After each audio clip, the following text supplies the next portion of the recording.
Hi, welcome back to Lily's Bonsai. Today we've got something a little bit different, kind of fun. Very humbled to have received a request, a challenge from another YouTuber, Tony's Bonsai. Like I say, very humbled to receive that. So basically it's like a £10 challenge we're going to try and do. I was very lucky to have actually got something this end half decent for a tenner, or just under. I've got two here, but we're only going to use one. It was quite dangerous sending me to a garden centre. I saw these and couldn't just settle for just the one because they were quite nice. So we got a Kojo no Maya cherry there, the Prunus. It's like a Japanese plant as well, so very good for bonsai. And this one here, Prunus Oshidori. So kind of a cool name again for attempting something, you know, to turn into a bonsai. Right, so we'll make a start on this, just to show you, you know, what we're going to use, kind of get where we're going to go with it. We've just got, and how basically, you know, how basic a tool set you can use for this. I've just got a pair of secateurs there. Doesn't have to be any particular brand as long as they're sharp. These are Felcos, obviously, they're nice, trusty. I've got a sharp knife just in case I do want to clean up any big cuts. A pair of scissors there might come in handy, and a couple of tools there. One a chopstick and a stainless steel kind of.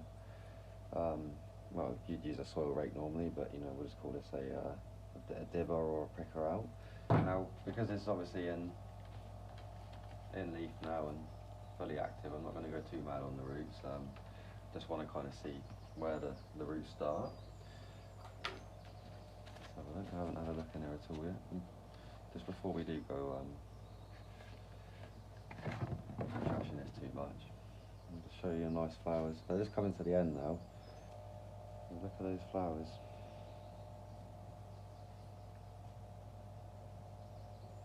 They really are nice. So can be kind of like the leaves quite big, obviously compared to the Kojo one, but you know, I think obviously when we strain it in a pot, it'll come down.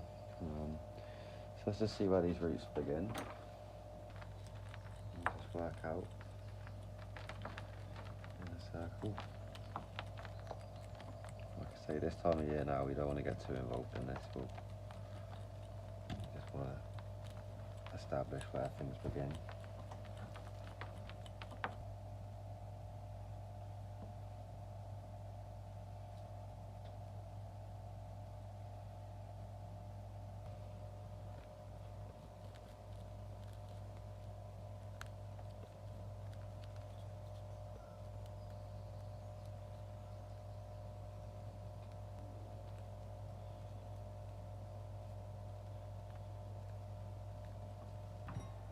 Well, we've picked our way down to kind of where the roots flare out, and kind of got a little bit of an area. There's a few chunky roots, like I said, this time of year we won't push it too hard.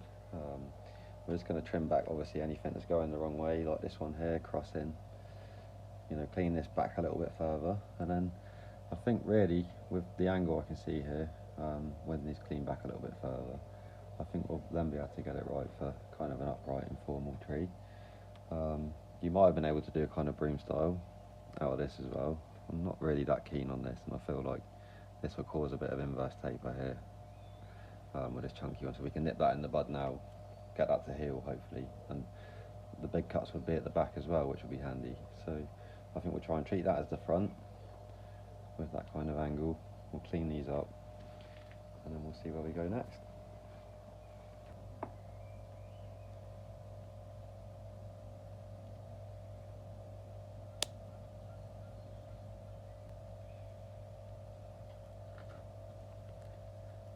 A little bit of a mess here.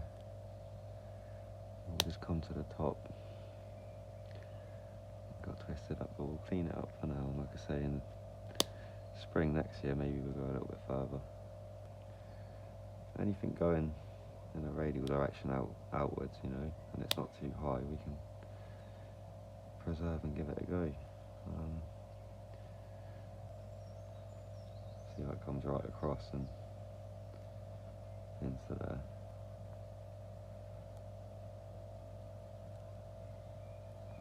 Some nice bits of tail off it there though. So maybe we won't push our luck right now and cut that. We can come back to that next year. So that looks quite nice. I can see that with a few of these bent out the way.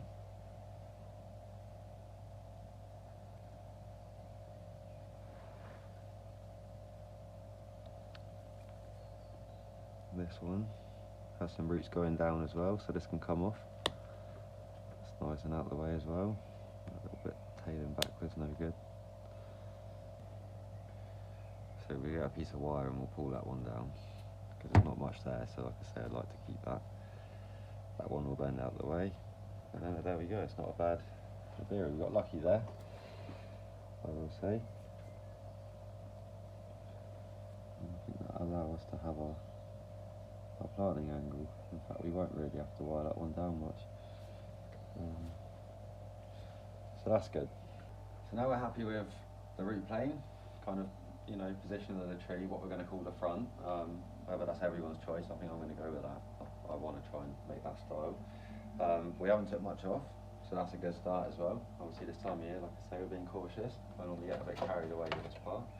And then just to finish that off there and just reduce it a little bit, we'll cut through with the saw.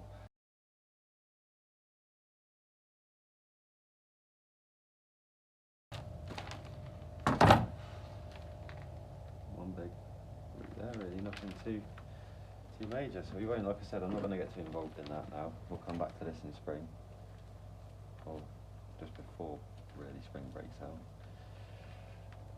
I dug up another cherry from the garden this year that I'd had for a couple of years. I kind of looked at, and it's woke up really well. And that was just before it broke out. I'm always a bit nervous with cherries. I remember someone saying about pruning them at the wrong time and they kind of bleed to death. There you go. There's that mass. It's a good start. It's a nice flower as well, isn't it? So, worthy of a place on the bench. Centralise the mass a little bit.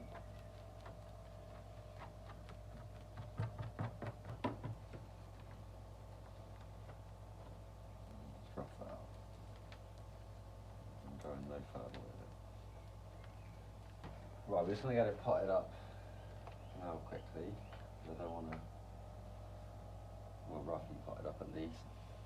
Stop them roots, them fibrous roots getting too dry. So we'll just check the angle that we wanted it. So that was going to be the front there, thereabouts.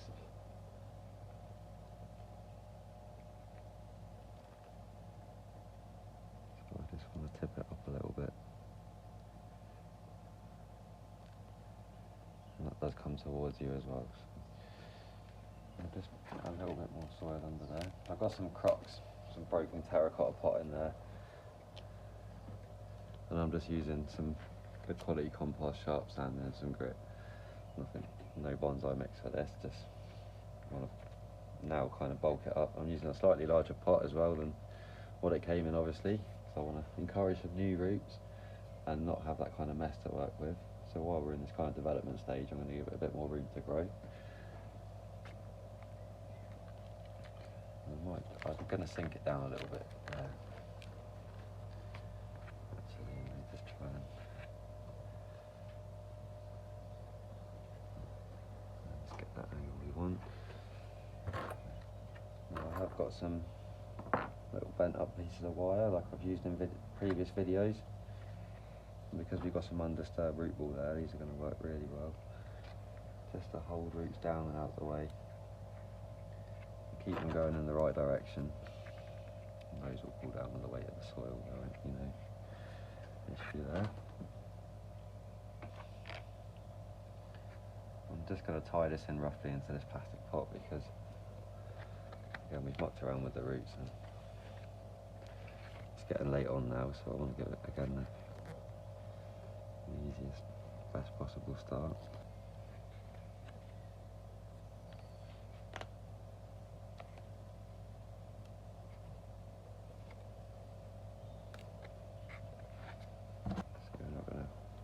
Up really tight, I just want to secure it so it can't wobble around in there. Now it's going the wrong way, that we can spot quick, we'll just take out.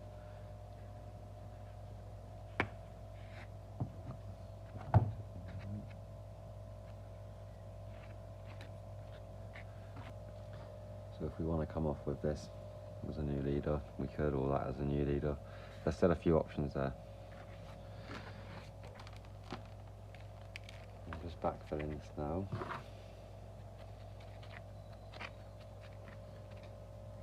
Fine roots there, so it's pretty straightforward.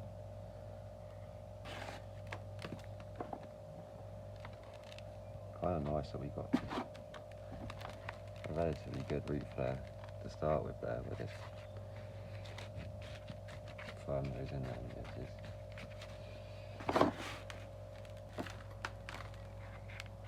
I'm going to mound it up here because I do want to keep those finer roots protected and also encourage any more that we can from that point now, and then we could remove more from the bottom next year.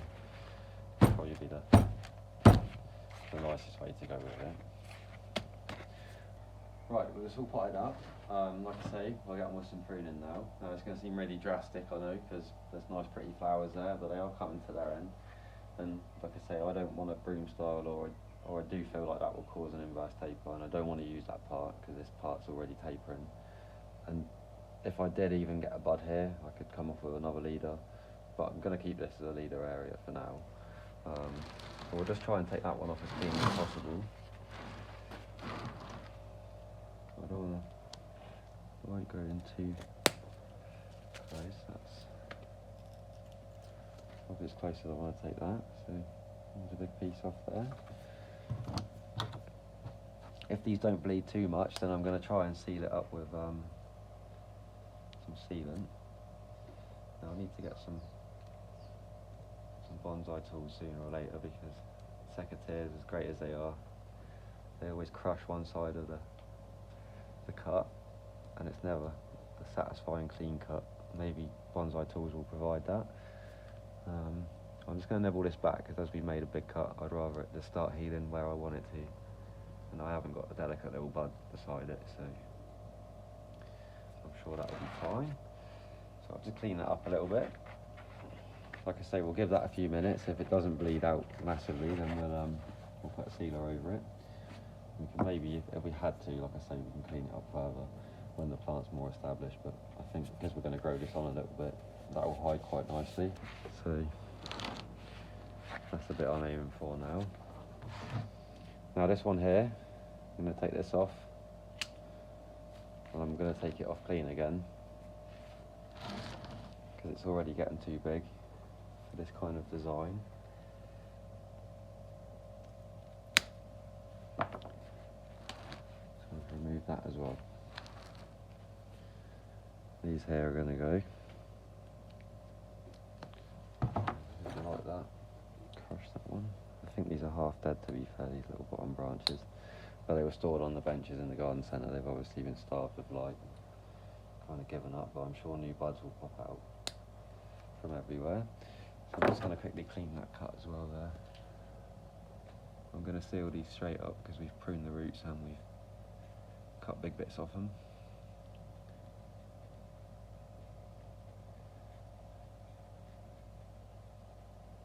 You don't have to always clean up things like this. I just like to, I've seen when I do clean them up like that, they heal over really nicely. So there we go. And then I'm probably going to leave the remainder of these for now. This one at the back here, I'm going to leave. Although I don't want it, it's going to help fix this and fix this. So if I say that again, it will help fix this one.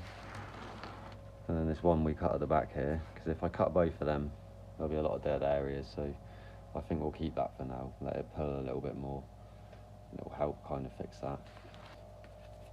They don't seem to be bleeding either, so I think we will get away with sealing them over, which will kind of help again. But yeah, so you can see there's actually quite a nice taper now already. I haven't really got much line around there, but if I just hold that away from the other branch, then you can see that could be our top if we were going to keep this small. I'm intending to bulk this up a little bit. It's a bit skinny, isn't it? So, you know, but for a tenner, you're pretty limited in size of the tree.